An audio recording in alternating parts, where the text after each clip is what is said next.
welcome back to Breaking Down Better Call Saul. Now we're here for season 4 of the series, which was released in 2018, I believe. Yes. And I actually noticed when I was looking up like when the shows were released. I think the first show started airing in February, second season was like March maybe, third season was like April. It just keeps pushing further and further every year. Then season 5 was like another year or like a year and a half. So they were clearly like wearing themselves thin in terms of keeping to a yearly schedule. Anyway, season 4, let's get into it. Spoilers ahoy. 10 episodes as always. We have episode 1, Smoke, episode 2, Breathe, episode 3, Something Beautiful, episode 4, Talk, episode 5, Quite a Ride, episode 6, Pinata, episode 7, Something Stupid, episode 8, Kushata, episode 9, Vidasane, and episode 10, Winner.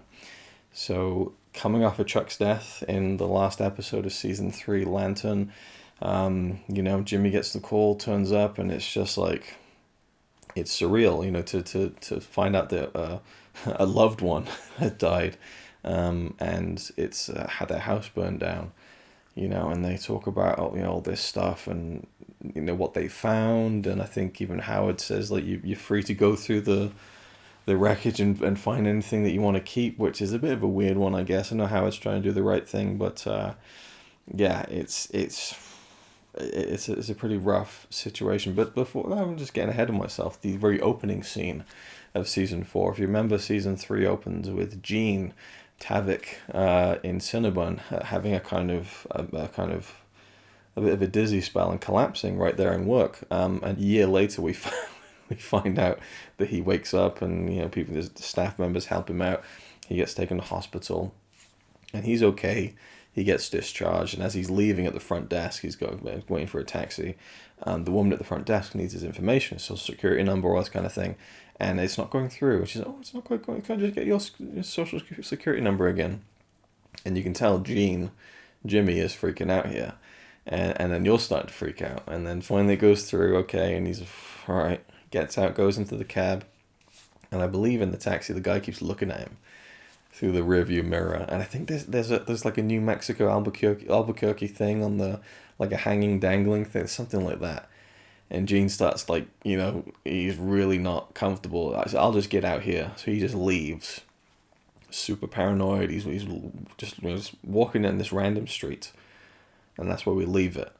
So there's just mounting paranoia from the get-go with the Gene storyline set after Breaking Bad. Very interesting stuff. So yeah, the fallout of Chuck's death, and kind of also Nacho and Hector having his accident, and Nacho's kind of like now taking over for the Salamanca kind of front. He's now there kind of overseeing, I think even Domingo, Crazy 8, is now the guy who sat accepting the money from the local drug dealers, and now Nacho is sat in the kind of Tuco Hector position. But he's also kind of, Gus has figured something out, But the end of this episode is really brutal when Howard comes over to Jimmy and Kim's apartment, and he's like, you can tell he's really broken up about it. He's like, look, I tried to get Chuck to retire. I think I'm kind of partially responsible for this, and I feel terrible about it, basically, not verbatim. And, he's really pouring his heart out there. He's being very fair and honest and open and raw. And Jimmy's like, well, that's your cross to bear. Anyway, and he just gets up and goes on and starts making some food. And even Kim's like, and what a blow to Howard. Like, he really uses that against Howard. And but to be fair, I mean, when you find out that Howard has done something that may have contributed to what Chuck did, it's not an easy thing to deal with either. And you can tell instantly that Jimmy is kind of compartmentalizing Chuck's death and kind of not really dealing with it properly, which will lead to problems, But that line, that's your cross to bear, that stands out and kind of sticks with me. Then we have Mike and Lydia at Madrigal, and I forget the actual episode, but Mike basically turns up at one of the Madrigal, because there's like he's asked Gus to launder his money, the money that he stole from Hector Salamanca, and so it has to go through this company Madrigal. And so he turns up to meet Lydia, and she's like, okay, well, you're going to be on the payroll as a security consultant, and don't have to do anything else, and your money will keep coming to you. And he's like, well, I need to be doing something. She's like, you don't need to be doing anything. But he turns up anyway, and he waltzes. It's a great sequence. He waltzes into one of the warehouses at Madrigal, and he's looking around. He gets a hard hat and stuff. He's got a little itinerary, and he's kind of like saying, well, this is wrong, that's wrong, and he's giving people a telling off. And she's like, she calls up Gus, Lydia, and she's like, he's walking around, he's telling people what to do. He's like, he's stolen, like the putting a hard hat and all that stuff, and he's just like running willy nilly. And Gus is just like, oh, I just let him do what he wants to do, And Lydia's like, well, this can't, and Gus is like, I think it's fine. It's just great. So Mike now is like, well, I think there's about 10 other buildings in your company I need to go and check out and kind of assess the security on and find out all the things that are wrong with it. Mike's got to be doing something, so that's kind of what he's doing at this point in the show. And then Gus is focusing on helping Hector. Like, he doesn't want Hector Salamanca to die. He has very specific plans with him, so he makes sure that Hector gets a good doctor. So a doctor comes in to see Hector and is going to help him try and rehabilitate himself and stuff. And Gus wants to know if Hector's still in there, like mentally, if there's been a mental break or not, or if he's still in there, despite the physical kind of handicap he's now dealing with. And Gus also kind of asserts his dominance over Nacho, like, you're my man now. Like, he gets his claws into Nacho pretty quick after the whole incident went down with Hector. Kim is like disillusioned with Mesa Verde at this point. She's feeling like it's not really a worthwhile use of her time, I think. And she never says this. That's the really great thing about the show. They never really signpost stuff, but through actions and facial expressions, you can glean these things. And she wants to do pro bono work, which is like, basically helping people for free. She wants to kind of help people. That's kind of what she's in. And this bank thing, the big Mesa Verde thing, like, there's all these plans and everything. And, Kevin Wachtel's opening all these branches. I think I talked about in the last one and stuff. And you can see that she's really losing her interest in being the kind of the Mesa Verde woman. Nacho, kind of, because Gus is now like, you're my guy now, but we need to make this look convincing. Gus's men drive Nacho out into the desert, a highway in the middle of nowhere. They shoot him, leave him to die in the desert, and they smash up the car, and they kill the driver, I think, and they really make it look convincing that Nacho has been. This is so that Nacho, working at as a kind of running the Salamanca business, it looks legit that he is on their side and kind of not, that he didn't have anything to do with Hector's kind of demise.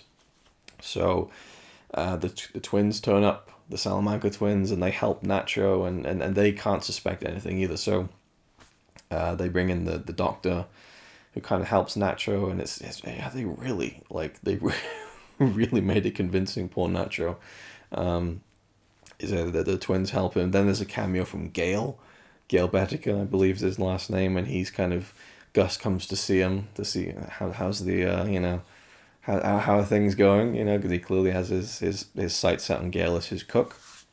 And then Howard is trying to contact Jimmy about Chuck's will and his belongings, and Jimmy's like, yeah, not interested, whatever. So Kim gets given a letter that Chuck wrote for Jimmy, and she says, here you go, Jimmy, do you want me to leave? I'll read it, it's fine. Jimmy's so lackadaisical about it. He opens the letter, he reads this letter from Chuck, and it is this very eloquent kind of I know we haven't always seen eye to eye, but I want you to know that I've always loved you and you'll always be my brother. It's quite a sweet, nice letter, and Kim is really visibly moved to tears. And Jimmy reads it, just I think he's eating cereal. He's like, yeah, very nice, and just kind of folds it up, and she's like, you not, he's like, yeah, whatever, yeah, nice, fine, whatever. So Kim's now saying, I think you should see someone, maybe go to a psychiatrist, and Jimmy's really sure, yeah, I'll do that. I need to get a job though, because Jimmy's on this sabbatical he has the 12 months before he can go back to practicing law again. So now suddenly Jimmy's going off and continuing the job search. He gets a job at this selling phones, mobile phones, these kind of pay-as-you-go kind of phones that he eventually turns into this kind of side hustle. And he's he basically goes to criminals and is here we go, it's pay-as-you-go, it's untraceable, and you get this kind of you can, if you want to avoid being kind of traced, obviously, but you want the cops listening in, here's your kind of drop phone. Hey, buy two, buy three. And so he kind of turns this into his little side hustle, and he kind of is ringing it through the register at his job, which is like so dead. Like the building is just completely just no one comes in, and he's feeling a bit listless, but he's taking the job so that he doesn't have to go to therapy. And Kim kind of keeps pushing him about it, but he's like, no, I'm busy, maybe eventually. He's just putting it off. Like he's putting off really confronting his feelings about what happened with Chuck, I think.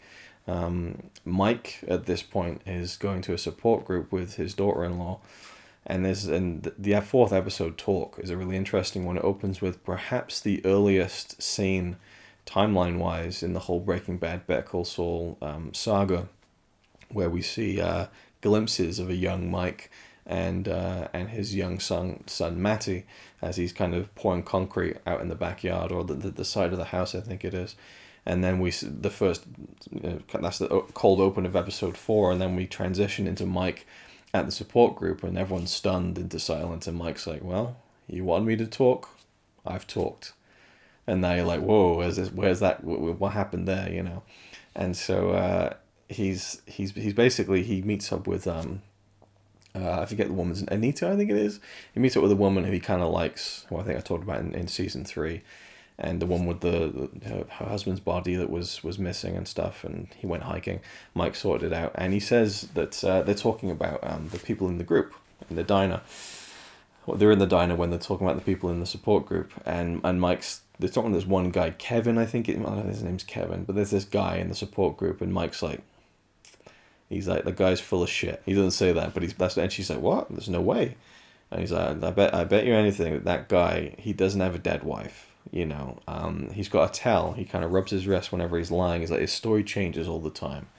He's full of shit. He's like, well, we'll see the next support group. See what he does.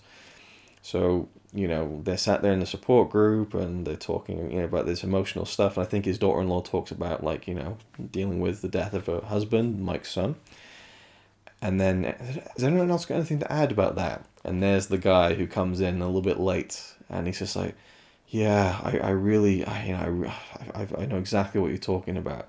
And Mike he can't let that lie, and he just blurts out like, you're full of shit. And I've forgotten the exact, forget verbatim, I've forgotten a lot of the lines of what were kind of said between them. Well, it wasn't even said between anyone, it's just Mike kind of laying this monologue out, and he's just like, you're full of shit, your story keeps changing, and the guy leaves, and Mike's just like, well, you want me to talk? I talked. But it's one of those things where Mike he can't abide that kind of bullshit, especially when his daughter-in-law is talking about his son. It's a line you don't cross, and Mike has a very distinct scale of morality, and that guy just shat all over it. So he was not going to keep his mouth shut there, and it kind of causes problems there. His daughter-in-law's a bit kind of like, you really made a mess for me there. It put me in an awkward spot, So Mike kind of fucked up there, but you can understand why he did it. Now there's also during that episode a kind of furthering of Nacho's kind of solidifying himself in the Salamanca kind of family in a way. Is he goes with the twins to take down this kind of this small kind of local territory, and it's a big shootout scene. It's pretty cool. Very violent shootout scene where the twins, as always, go in like fucking Terminators, just like bullets popping off their shoulders almost, and they just take out all these guys and stuff. It's a very full-on Breaking Bad-esque kind of sequence. And at the end of that episode, Mike is called over to meet Gus. And now Gus wants to know why Gus has got all these men, and Mike's like, well, I was wondering when this is going to come up. Like, Mike knows the way it's going exactly. He's like, Nacho Varga, right? You know that I've had some dealings with him, and Gus is like, and it's it's all these little things, and like all the threads are starting to come together now. But and Mike's just like, well, are you guys gonna make a move or what? Like, he really like confronts him, and I read someone say that they really didn't like this episode because Mike was acting with too much bravado. But I feel like after that moment in the support group, Mike is really like amped up. Like, he's just like, but also he knows that Gus brought him there for a reason. He knows that Gus wants something from Mike. So he's just like, you guys are going to make a move or what? What are we doing here? with our dicks hanging out. Like, what, what's going on? He doesn't say that. That's kind of the gist of it. And he's like, nah, they're not going to move on me because you called me here because you need me to do something. So what's the job? Mike's just so great. And that leads into the meth lab. And I remember when this season first came out, I was like, holy shit, the meth lab. That's where this is going. Like, we're going to get to see that being built. And that was just like, oh my God. That was a really, really cool reveal. It's not like Gus is like, I want you to build me a meth lab underneath but you do see in season 3 that he's checking out the laundry. So the seeds are planted very gradually, but kind of when you realize you're going to get to actually see the crew who make it and so on, which is kind of revealed in episode 5. And we get a very extended sequence of a guy being flown in and kind of he has to drive from a different state, I think, and then gets into a van with Mike, and then they get to the laundry. It's all under the cloak of darkness and kind of secrecy and stuff, as if they're kind of transporting a celebrity or an actor to film a scene in a show that they don't want anyone to know about.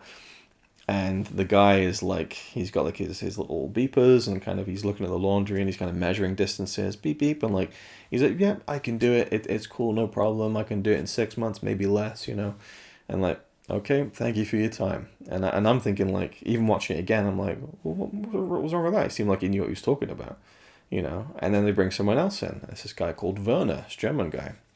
Now, Werner, he's looking at the laundry thing, the machine. He's like, he's like taking out his thing, and he's looking at his papers, and he's like measuring this and that, and he's kind of really taking his time. It's a very long sequence, and he's like, yeah, I mean, it could take a 9-month job, but it's probably going to take longer. It's not going to be easy. It's going to be hard. And that's when Gus is like, he's the guy. Because that's when it all fits into place. You're like, the guy before, he was a bit too confident. He was a bit too quick. And he's saying he can do it quicker and all that kind of stuff. But they want someone who's straight up and is like, yeah, this is going to be really difficult. It'll probably take longer than I can even estimate, but I can do it. And so that's the introduction to Werner, who is, I mean, it's so weird to me because season 4 is kind of a big season for the show and the story because it introduces the super lab plot, which becomes kind of vital throughout the next few seasons. And it also introduces Lalo, who is like a very vital antagonist. Yes, antagonist throughout the next couple of seasons. Now, for me, I felt like the whole of season 4 was about the building of the meth lab. Lalo shows up episode 1, and we get all this Lalo stuff. And I'm rewatching it going, where the fuck is Lalo? I could have sworn it was season 4 that he turned up in. And it's episode 8 that we first see Lalo and the meth lab. Like the beginning of that story really only happens in episode 6, I think, when you see Mike kind of in the big warehouse where they're going to house the Germans. He's like, okay, they've got like houses set up. I just love the practicality and the logistics of it all, where Mike is like, right, we've got 2 houses here, like there's so many people can sleep in that one. We're going to need some lazy boys, some entertainment. We get a bar here with some German stuff on tap. We need to get some entertainment. We need some treadmills to keep them fit. And there's all this like stuff. I loved all the logistics of that, but also that Mike was the guy. He was the kind of the leader of this operation, and Gus entrusted him with that. And you can tell that this is where Gus is really putting a lot of trust in Mike. And I just love the kind of the setup of that and bringing the guys in again through secrecy, and they can't really know even where they are and stuff, like putting them in the back of a van and they can't even see the outside and stuff. It's a very kind of thankless job, but they're obviously going to get paid handsomely for it. Right from the beginning, you see the German guy Kai is going to be a bit of a problem. He's a bit of a cheeky one, and Mike kind of susses that out straight away. Like, keep an eye on that guy. They got security around the clock. Like, it's a lot of money. Spared no expense. Just get Gus going. Spared no expense. But Gus really didn't. He didn't spare any expense here. He really is investing a lot into this super lab. But as I was saying, it feels to me like it was a whole season worth of Lalo turning up at the beginning and then the Super Lab stuff. But the Super Lab stuff doesn't start till halfway through the season, and Lalo doesn't show up till near the end. So there's a lot of stuff going on, a lot of moving parts. In episode 5, we open with a Breaking Bad set scene with Saul and Francesca in Saul Goodman's office, and they're frantically shredding all their stuff. I believe this is set basically during the episode Ozymandias. This is right when Saul's ready to leave town, and these have you shredded that stuff, And I just heard this recently on a podcast, I think, and this is really interesting. Because Breaking Bad was shot on film, Better Call Saul was shot on digital, and there have been times in the podcast where Vince Gilligan, the creator of the show, as co-creator of the show, has lamented that they didn't stick to using 35mm because he loves it so much, but they shot this sequence in 35mm to match the kind of the feeling, I guess, of Breaking Bad. I didn't quite pick up on that myself. I'd have to go back and really look at it, I suppose. Maybe blow it up on my 4K TV because the show looks really good in 4K. But I think I watched this episode on my TV upstairs, which isn't 4K. I'd like to kind of see if I can notice that it's shot on film and if that got the desired effect or not.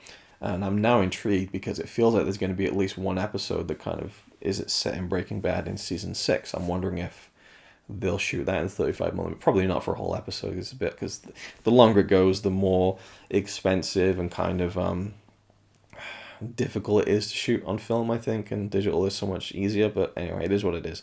So it's cool to see like we're now getting closer to Breaking Bad. You know, the meth lab is being built. We get this Saul Goodman flash forward, flash middle. I mean, where do we even place it? I guess in the chronological story as we're watching Better Call Saul. I don't know. But he at this point, Jimmy refuses the counseling. Says to Kim, "I'm not doing it," basically. And he's throughout this whole season. I feel like there's a lot of like where Kim will be like, well, Jimmy will have done something or withheld something from Kim, and he kind of is like, he kind of says something as if waiting for confirmation from her that it's okay, and she goes, okay, and you can tell that it's not okay. It's like what's wrong? Nothing. But Kim does it in a way where it's not quite as obvious as just saying nothing. It's okay. It's too simple. She's convincing, but it's too simple. And it's just one of those things where it's interesting just to see all the little nuances of there. You can feel the distance between them. Like they're living together. They're kind of they're seemingly a lot of warmth there, but there's a distance at the same time, and he's still not even beginning to process the whole thing with Chuck, and that's like, that's a problem, I think. And I can't remember if I've talked about it yet. I don't have it in my notes. I can't remember when or where it is, but basically, I'm not sure, because it must have been in season 4, and this is where I would have liked to have filmed these immediately after finishing each season or even each episode, but there's a moment where Jimmy goes to speak to a woman about I forget if it's because he's taken out insurance as a lawyer, and because now he has to wait 12 months. At this point it's a little less than that, I think, before he can practice law again. So he says, can I get that money back? Can I kind of just like cancel the insurance and get my money back? And she's like, no, it doesn't quite work that way. I think she even says maybe you can. I'm not sure. There was some kind of like middle ground, but he wanted the money now, and then he kind of breaks down and is crying and stuff and talking about like I think he's talking about Chuck's death. I think. I feel like I need to like find that scene now and just watch it so I can remember like when it was, because I feel like it's bugging me that I don't know where it sits in the timeline or what he actually says.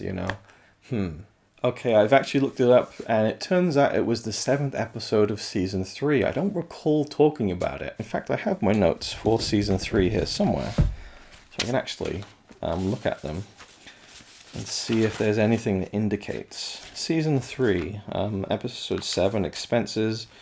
Jimmy sells TV ads. Kim feels bad for Chuck. Nacho plans to kill Hector. And Mike. Just Mike. Just remember something about Mike. Okay, so I didn't even note it down. So Chuck hadn't died, but he was crying over the fact that he was estranged from his brother at this point, and that Chuck had, had that meltdown and stuff. So if I didn't talk about it, it was a great scene, and seeing him cry was like, oh, he's... I felt like maybe Bob Odenkirk isn't the best at crying when acting, because it felt a bit not quite right. But as he's leaving, it kind of turns off, and you realize he was trying to play that woman. Anyway, that was a scene that just... I thought was really interesting in terms of Jimmy letting stuff out, which does happen at some point in the near future. which was really, really interesting to me, and it felt a lot more legitimate than it did with that woman in the insurance room, building, meeting, mission, quest thing. Anyway, so back to season 4. Where are we now? We're with episode 6, Pinata. We opened with a flashback to Chuck. Chuck has won this big case, and this is many years ago, you can see, and Jimmy is working in the mailroom delivering letters and stuff, and Kim's there. They're talking about an Oscar kind of ballot they've got going on, and Chuck is there, and he's getting all this like pomp and circumstance and stuff. And he's soaking it up, and then Jimmy walks past the library in HHM and just kind of has a little bit of a and that's the genesis. That's the point where he thinks maybe I can do this. So this was set many, many years ago. It was just nice to see Michael McKean again as Chuck, even if it was set in the past and they kind of with makeup and hair and stuff. But it was cool to see him again. At this point, Kim joins Schweikart and Coakley. She actually teams up with them and joins Rich Schweikart and kind of to kind of lighten the load of everything she's been taking on with Mesa Verde and stuff, and that sadly means no Wexler McGill, which is another thing that builds up inside Jimmy, where he really wanted them still to be the partnership and stuff, so he's not particularly happy about that. Gus has kind of been getting updates about Hector, and Hector, there's a scene where he's kind of the doctor that Gus hired to help him with his cognitive abilities. She's kind of trying to get him to kind of, I think I can't remember what it is now, what the actual kind of exercise is, but he's doing well. He's kind of learning to kind of do things and that, but then he sees a woman come in and he knocks over a cup, so she bends over and he's kind of looking at her and kind of like, perving on her basically. And there's a camera set up, and Gus is like studying this footage later on with the doctor, and then he notices Hector push the glass off. And Gus realizes in that moment that he's still in there, and it's really funny because he turns to the doctor and he's like, "I think that'll be all. I think we should, we should move him now to a home, basically." And she's like, "Well, there's really great progress. I mean, he could maybe even talk, maybe even walk again." And Gus is like, "I think we should lower our expectations." I forget it's not that. There's another way he says it, but I think we should temper our expectations. And I just love that, like, it was just so funny to me that he's just like, right, I've gotten better enough that I know he's in there mentally. Now we're stopping this thing. And he then goes to see him in the hospital, and he's sat there. This mightn't be, but I think this is before he finds out that he's still there mentally. But there's a scene where Gus goes into hospital at night, and he's sat there with Hector, and he tells him this story that when he was growing up in Chile, and talking about, I think it's a jackal, or there's some animal and stuff, and it's an engrossing story, and it's a real kind of, he's really making a point with the symbolism of this thing, but just the kind of the twisted kind of sinister nature of Gus going to see Hector at night in the hospital, and kind of just sat there and kind of, like, I don't know, it's like, you go there when a loved one is in a coma and you're kind of trying to talk to them so that hopefully they'll hear you. But Gus wants Hector to hear this in a really sinister kind of way, and it's kind of a flip on that usual convention of that kind of scene. And so, yeah. But at this point in time, episode 7, Something Stupid, we get a time jump. Kim is really successful in with the Mesa Verde stuff. She keeps putting up all these awards, or not awards, but I think it's like she gets like a big kind of like a glass kind of statuette of the Mesa Verde logo every time she like kind of, I guess, closes on a new branch of their opening. So she's constantly putting them up in her big kind of cabinet at Schweikart and Coakley. She's very successful. Jimmy is now using the name Saul Goodman with his side hustle with the cell phones, and he's selling them out the back of a truck and stuff. And there's even a point where Jimmy gets mugged by these kids because he keeps pushing it to kind of sell these kind of drop phones. But then he goes back to them, like, and he's like, look, and he keeps pushing it because he wants this to be a success, and he's just trying. He's being Slippin' Jimmy again, basically. He's kind of falling back on what he knows as a comfort blanket. He's now working with Huel again. And there's a wonderful scene where, but like he's selling the phones out of the back of a van, and a cop comes up, and he's like, "Hey, I'm perfectly within my rights to do this and kind of sell these phones." And then Huel, who's kind of his backup, walks up. Huel's got his headphones on, he's got a big bag of food, and he sees a guy hassling Jimmy, so he's like, and he comes up like all marching up. Jimmy's like, no, no, no, no, and he fucking clouts this cop over the head with a sandwich. So now Huel's been charged with assaulting a police officer who he didn't know was a police officer and who he thought was trying to, he was just doing his job to protect Jimmy. So now this all goes to court. And now Jimmy's little side hustle's kind of in jeopardy. Huel's in jeopardy and stuff. And now, Kim, who's kind of like drowning under Mesa Verde stuff, Jimmy's like, can you help out with Huel to get him off kind of thing? Which leads into episode 8, which is like a big kind of save Huel moment. And the super lab is being built. And once the time jump comes in, they've blown out the hole and dug down, and the basic structure is there, and you recognize it from Breaking Bad with the steps coming down and the size of the lab and stuff. And Kai is still proving to be a little bit problematic within that crew. And then in episode 8, Kim has an idea to basically kind of get Huel off, and it's a really elaborate one, which isn't explicitly told, so you get the joy of seeing it unfold and wondering where the fuck it's going. And we see Jimmy get on a bus, and he goes down to Louisiana, and like the whole time he's got a big massive bag full of cards.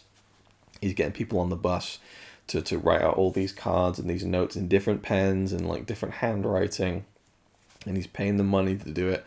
And so when he gets to Louisiana, he drops off all these cards and these letters, and it's all basically support for Huel. He set up a website of like Huel as this like angelic kind of like helping out the community in his hometown in Louisiana and all this stuff, and and there's the website, and there's like the phone number to the Reverend, and then basically Kim. She brings it to the DA, Suzanne, the district attorney, and she's like, oh, there's no way this guy's getting off, like he hit a police officer. And Kim's really pushing it, because Kim likes the challenge, and even though her and Jimmy are going through a bit of a rough patch, like she really wants to kind of to nail this one, but it's also like more of what she wants to do, which is helping people rather than the Mesa Verde stuff, and she's still feeling fairly disillusioned with that. And so, and I think at one point even we see her in her office in Schweikart and Coakley, and she's holding the topper, the bottle topper from when her and Jimmy in season 2 scammed the kind of the stock trading guy. And she's kind of just, I know, thinking about the power that her and Jimmy had together. And so now they're running this scam again. And it's like, this is a highly illegal thing, but she dives into it. And she's trying to convince the DA, and DA's like, forget about it.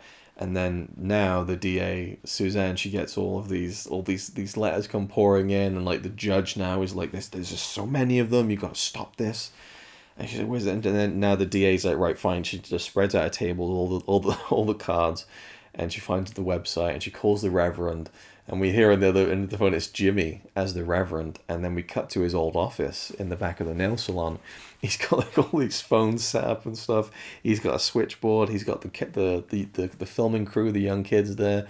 They're gonna answer the phones. They're gonna like cover this and cover that, and he's got it all planned out. So she phones someone else, and Jimmy's working all his magic, and it works. And the DA's like, right, fine, let's just forget it, and it works. I forget if like Huel gets off per se, but he certainly. It's nothing serious. And so the grand scheme works. And now, I think this is when Jimmy, I think he's looking for an office, maybe? I can't remember. Because he's in some building looking at something. And then, and Kim comes up to him. And he comes outside and he's like, wow, we really pulled something off there, didn't we? Let's never do that again, And Kim's just like, let's do more. You're like, oh, wow. Kim is Breaking Bad here, but there's a very specific reason. Because Kevin Wattel has come to Kim and he's like, we need to change the plans on this bank that we're going to build. And she's like, there's no way. Like, we've already submitted the plans. There's just no way it can be done. And Kevin's like, well, you're supposed to get these things. She's just like, Kevin. And so she wants to kind of sort this out. And she just thinks like, well, with Jimmy, when we put our heads together, shit gets done. So we see her go to this patent. I think it's the patent office. Not patent office. It's I don't know what you'd call it really. It's an office where all these plans get submitted and things. It's in a very official place. and she comes in. I think she's hobbling, and then I think she's pretending that she's a mother, and I think she's got a crutch, I think, and then she's like, I got these plans, but I think I might have submitted the wrong one. And the woman's like, well, you can't resubmit it. You'd have to go through the. She's like, I know. I just wanted to check. So she lines them up, and she's like, okay, yeah, it is all right. Okay, thank you. And then suddenly in comes Jimmy, and he's holding like the baby bag and stuff, and the milk bottle, and he's like, hey, what's going on? She's like, okay, I just got to go out and check on the kid, 2 seconds. And then they distract the woman, and then Jimmy puts down the milk bottle, and it slowly starts leaking across all the plans. Now Kim comes back and she's like, oh my god, no, and she's really selling it, like, this is the worst thing ever. And the woman working there's like, what? Well, your plans are identical, right? I mean, if we just swap them, I won't say anything. It's fine. You're a mother, like, just calm down. And they switch them, and Kim pulls out another set and sticks them in. Oh my, it's a brilliant little scam that they ran, and it's just showing how Kim and Jimmy are just they're so perfect for each other, and they're so wrong for each other. Like, they bring out the worst in each other, which also is like highly skilled scammers, basically. Because Kim's amazing at her job, Jimmy's amazing at his job, but Jimmy pushes it too far, and when Kim pushes it too far, she's still able to make it work and pull it back from the brink of falling apart, the same way Jimmy does. But when they're together, it's like times 10, and it's like, I can't think of like a good analogy for it, but I don't know, it's just like, sometimes too much power is a bad thing, and you can do great things with a lot of power, but it can go to your head. I think that's what's happening with Kim, and she's pulling off these impossible things because she knows with Jimmy they can make it work somehow, but it's really dicey, dangerous stuff that they're playing with. In episode 8, they kind of need some R&R, the Germans, and Mike agrees to take them out to a strip bar. He goes with Werner to a local bar just to have a drink and stuff, and they're kind of bonding and stuff, and Mike and Werner, they do begin to bond. That's another reason I felt like the whole Superlab stuff was a lot longer, because you really quickly feel a connection between Mike and Werner. They're of a similar age, kind of similar values in a way, I suppose. You just get the sense there's a common bond between them, very, very instant. And you get that with people sometimes. It doesn't take much. There's a connection there, chemistry, and they really get on well. And then Mike goes out to kind of check out, because I think it's Kai is playing up in the strip bar. And when he comes back to the bar, Werner is sat with some locals, and he's writing down diagrams of stuff that he does and talking about the building the back wall and stuff. And Mike is like, what the fuck are you doing? And he's just like, you have any idea like how dangerous that is? And Werner's like, it was a slip, it'll never happen again, And then Lalo shows up. Nacho's there in the restaurant, the Mexican restaurant, where he usually kind of takes the money from the drug dealers. And in comes Lalo, Tony Dalton, with his mustache and his like Errol Flynn-esque appearance, and he's cooking. He's just cooking up some stuff in the kitchen. Nacho's like, "Who are you?" He's like, "Hey, I'm Lalo. Hey, you should try this." And he's just like really like kind of quirky and funny and kind of jokey and stuff. And he's like, "I'm gonna be looking after things. My cousin Tuco. Since he's gone, and my uncle Tio. So he's just like, he's part of the Salamancas, and he's brought in here." And he's going to be watching over what Nacho does, but he's like, show me what you do, let me see how you run things, and he's very kind of like affable and stuff, but he's kind of watching what Nacho's doing. It's a very different vibe from Hector and Tuco, or even the twins. It's a much more charismatic kind of, almost like faux likability, where like he's just acting so chipper all the time, but you can tell that he's really assessing things, and there's almost like a passive aggressiveness, but not too much, and there's a really interesting energy that Lalo brings to the show. Now in episode 9, even though they pull off the whole kind of the Mesa Verde plan scam, Jimmy and Kim, they completely blow up. And now the kind of the genesis of this is that Jimmy is now has to go and get reinstated as a lawyer. The time jump has obviously happened at this point, so we're now a year after Chuck's death. And Jimmy goes in and he kind of speaks his part about, like, I know I did a bad thing, and all that kind of stuff, and I really care about helping people. And they seem to buy it. Like, they seem to really, believe in what he's saying and stuff. And they're like, well, let me ask you this. Like, what inspired you to become a lawyer? I forget, like, the exact wording. And it's leading into him saying that his brother inspired him. He doesn't mention Chuck. Kim's like, well, you mentioned Chuck, right? And he's like, well, no. Like, and she's like, well, they kind of want you to, like, that's kind of, they want you to show some remorse, and all that kind of stuff. And he does actually, in fact, is like the typical Better Call Saul thing where he leaves the the scene of the interaction, and he's like, I got to go back. So he goes back and he waits for someone to come out, and he's just like, well, what's the news? Like, am I going to get reinstated or not? And just by the look on her face, he realizes that it's a no, and he freaks out.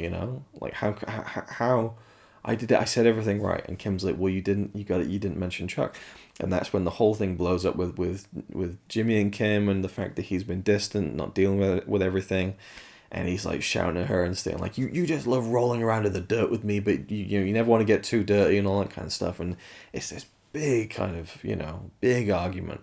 It's a great scene because you really see everything obviously blowing up, but it felt like the appropriate release because he really wasn't showing much at all of anything throughout all of season 4, and that's where I think it might be a bit of a, not an obscure like through line for Jimmy in this season, but it's definitely the most subtle, and you can tell that he's like going back to his Slippin' Jimmy roots with all the drop phone stuff, and I like seeing him and Gus kind of hanging out and kind of him and Huel having this kind of that'd be fun. Jimmy and Gus kind of like no, but it's nice seeing him and Huel have that kind of like buddy relationship, and they're like kind of like eating food in the back of the van with all the drop phones and the rain's coming down and stuff. It's nice and cozy, but you can tell he's just constantly trying to just push everything away and not deal with it, and that's it's just interesting seeing how he deals with it, and it's a slow burn.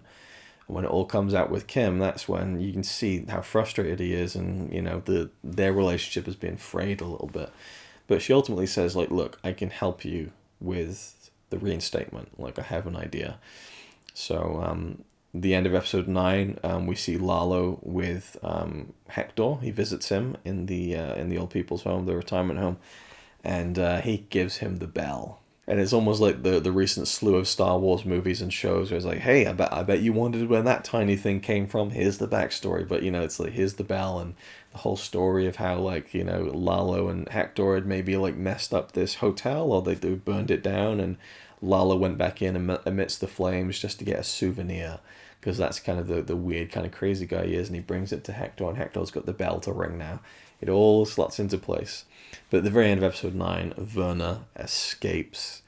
He's been dealing with this worry, and he even says to Mike, like, look, I think if I can just leave for a few days to see my wife. He's been away from his wife for like 6, 7, 8, 9 months, whatever. It's the meth lab is taking longer to build than they thought. There was even an accident, and one of the load-bearing walls, not even load-bearing walls, but one of the support walls was broken, and so it sets everything back, and he's just really feeling the mounting pressure, and he's never been away from his wife this long, and Mike's like, look, just a little bit longer, and you'll never have to worry about money again. Like, just think about that. Like, it can't be done. You can speak to her on the phone, but it can't be done. So Werner's on the phone to her for a very long time, and then Mike kind of comes in. He's like, what's going on here? And they realize Werner's gone, and there's this kind of like dead pixels on the security cameras. And they eventually find out Werner's been shining something and kind of like, messing with the sensors on all the security cameras, and he actually has escaped. And they're like 2 steps behind him, and they go onto the roof, and they find that, there's kind of dead pixels on the camera outside the warehouse as well. And Werner has made a run for it. And this all leads into one hell of a final episode for season 4. The title is Winner. I would call it Werner Takes It All, because we open with an amazing flashback of Jimmy. He's kind of, I think it's when he's being sworn in as a lawyer, basically, and they go out drinking afterwards, and Chuck is there, and he's kind of on his own and stuff, and they're all singing karaoke, and then Jimmy wants to sing Winner Takes It All by ABBA, and he's like, come on, Chuck, and Chuck's like, oh, no, Chuck's like, no, just not at all. And I think even Chuck starts to leave, and Jimmy's like, just stay for one more song, And Chuck's like, no, Jimmy strong arms him up onto the stage, and he's singing Winner Takes It All really badly. and then holds the microphone over, and Chuck kind of sings along a little bit, and then they get into it together. It's like a nice brotherly moment, and then Chuck just grabs a mic. This is this amazing bit. Chuck just grabs a mic and he's like, "The winner takes it all." I was gonna like try and sing that, but it's late at night, so I'm not gonna do my full faux rendition of that. But like he takes the mic and stuff. It's such a perfect Chuck moment. Like, of course he loves the spotlight in his own way. He protests too much. And then we see Chuck bring Jimmy back to his like ratty apartment that he's living in at the time. And it's a really sweet moment where like, he kind of brings Jimmy in, he lies him down in the bed, and he's okay, like, and you can see he's about to leave, and then he just thinks like, all right, I'll just stay. And he takes his shoes off and lies down next to Jimmy, and they're lying there. And then Jimmy just starts singing "Winner Takes It All" again. And then Chuck starts singing along too. And it's just a really sweet moment. And I hope we see Michael McKean one more time as Chuck in the final episodes of season 6. But I'd be totally fine with this being the last time, because it's a nice moment after all the horrible stuff to see that, Chuck did love Jimmy. Like, Chuck had some affection for Jimmy, but, it was just a very complicated relationship, and it was nice to see that him doing something nice and kind of helping Jimmy home and stuff. And, even if we knew his real feelings about Jimmy becoming a lawyer, but at least he was there and he showed up, and he even was there to kind of vouch for Jimmy. So it's, it's a bittersweet moment, I think, to their relationship. But moving into the main timeline of this, Kim helps Jimmy to kind of express public remorse and grief. Remorse over, is remorse even the right word? Probably not, actually. It's not remorse, because it's not like he killed Chuck. Be a whole different kind of like trying to get reinstated after he killed his brother. But like, it's to express grief, I guess. And kind of, well, maybe a remorse for how their relationship had soured over the years, but at least grief. And that he respected his brother, So we see Jimmy at Chuck's grave on the 1-year anniversary of his passing, kind of like, crying and stuff. And people come up and he's like, thank you. I loved him so much, And he's like, okay, goes to the car, gets a coffee from Kim. How long we got left? How many people got left? It's just like, it's just they're running a scam, He even pays for like this, like a Chuck McGill Memorial Library or something like that, and holds a big party and stuff. Jimmy doesn't want people to know, like, so they're really laying it on thick that Jimmy's really, he's really feels, it's just terrible that Chuck has died and he loved him so much. Then the Lalo, Werner, Mike kind of situation, incredible stuff. So Mike is now like got all his guys. You go down that way, the highway, you go down that way. Like, we got to find out where this Werner guy is, because he's left the building, and it's imperative that he does not get very far. And so Mike eventually he's like, he wants to speak to like money wiring kind of facilities. It's Travel Wire, I think, was the name of the outlet. And he kind of figures out very quickly what Werner did. He went to this Travel Wire, got his wife to wire him money. And we eventually learn that Werner's plan is to fly his wife over to New Mexico, and they'll stay together in this hotel. So Mike shows up at Travel Wire, and there's a guy working there behind the counter. He's like, I'm looking for my brother.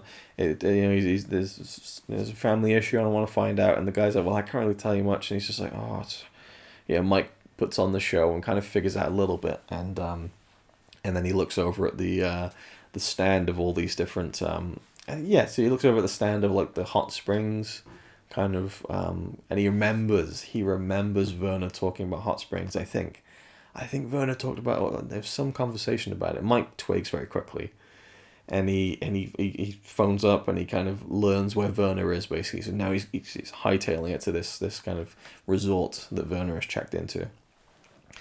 Now Lalo shows up, and I think Lalo followed Mike, maybe. I forget how Lalo actually ends up at the Travel Wire, but he ends up there regardless, and he does the same thing, tries to pull the same trick, but the guy is not really buying it. So when the guy turns his back, Lalo goes up through the roof, comes over, drops down like fucking Spider-Man. It's a little bit ridiculous, and there's more of that to come with Lalo. And he kills the guy and finds it, looks at the security footage and kind of figures out what Mike's doing. And then he gets on the phone, and I think he calls the place, and Werner answers, And Lalo's like, yeah, I'm just one of Mike's guys. He's like, he's just, just wondering what's going on. And Werner starts talking about like, the work will still be completed. The wall is and all this stuff. And he's like, oh, he's giving away all this information. And then suddenly the line goes dead because Mike shows up at the resort. And Lalo's there, and he's like, hello, Werner?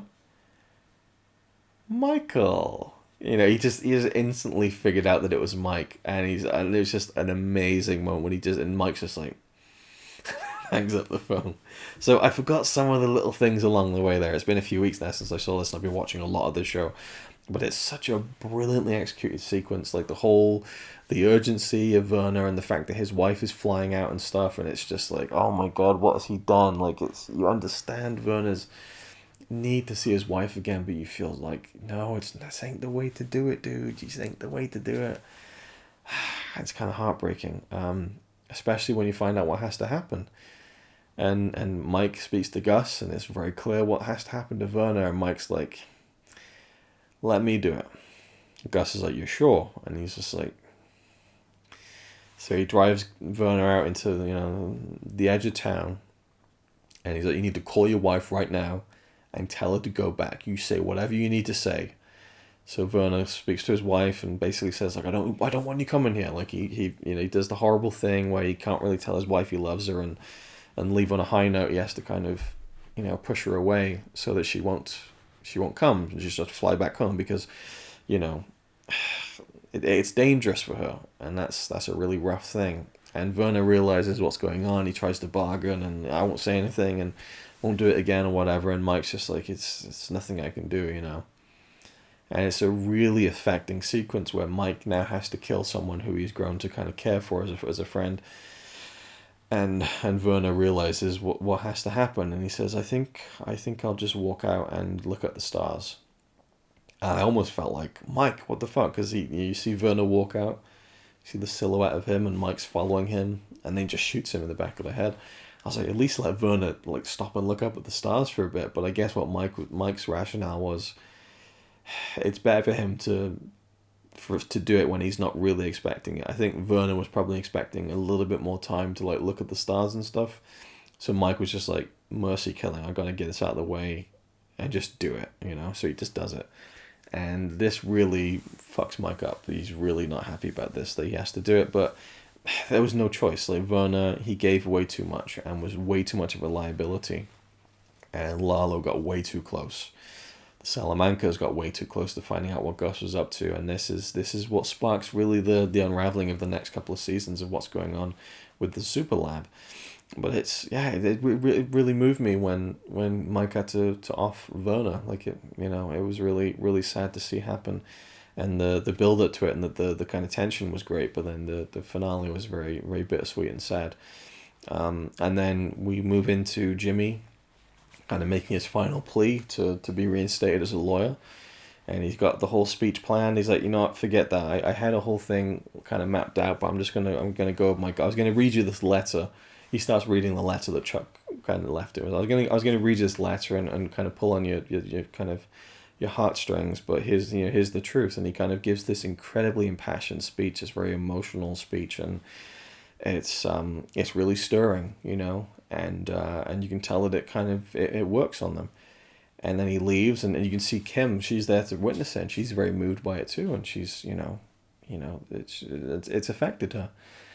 And as they leave, he's like, oh man, can you believe they bought it? That was brilliant. I can tell that they are. I was just pulling all the all the and she's just like, well, she's really thrown by this, that he was still playing a game. And then a woman comes up and kind of confirms that he's going to get reinstated. He's like, right, get me another paper, I'm going to be changing my name. And she's like, what? And Kim is like, what are you doing? She is completely blindsided by this. And Jimmy turns around, he's walking away, he's like, hey, it's all good, man. Oh, I got a little bit of a chill there just saying it, just remembering it. It's such a fucking incredible episode and an incredible way to end season 4. Oh, Saul Goodman. And that's it. That's when he's about to change the name, his professional name to Saul Goodman, and he's now shed the skin of Jimmy McGill, and he's gonna go all in on his future. But you feel like he was genuine, and I feel like he kind of was, but I feel like for Kim, he's still holding back when it comes to Kim, I think, a little bit. And so I think there was a lot of truth in what he said in that courtroom, but I also think that his main goal was still just to get what he needed, and now he's going to move on and kind of fully vanquish the ghost of Chuck. That's really what Jimmy's journey is in this fourth season. He doesn't do a very good job of it, and he certainly doesn't start as he means to go on, because he spends a long time just, not really processing it. And I think even still, in what we've seen up until the middle of season 6, he still hasn't really fully processed Chuck's death, I don't think. Like, I think, he still needs to confront it in some way. But, it's an incredible way to end the episode, and it took us 4 seasons to get to him fully kind of as a practicing lawyer to make the decision he's going to be Saul Goodman, and things are going to change from here on out. So I'll leave it there. Thank you for watching. I hope you've enjoyed. I've noticed at this point in time that like these big like hour-long videos, hour-long reviews of these seasons, they're not getting many views. No one's really watching them or commenting on them. It is what it is. I'm enjoying talking about them. So if you've watched this far, thank you. And as always, I will see you in the next one.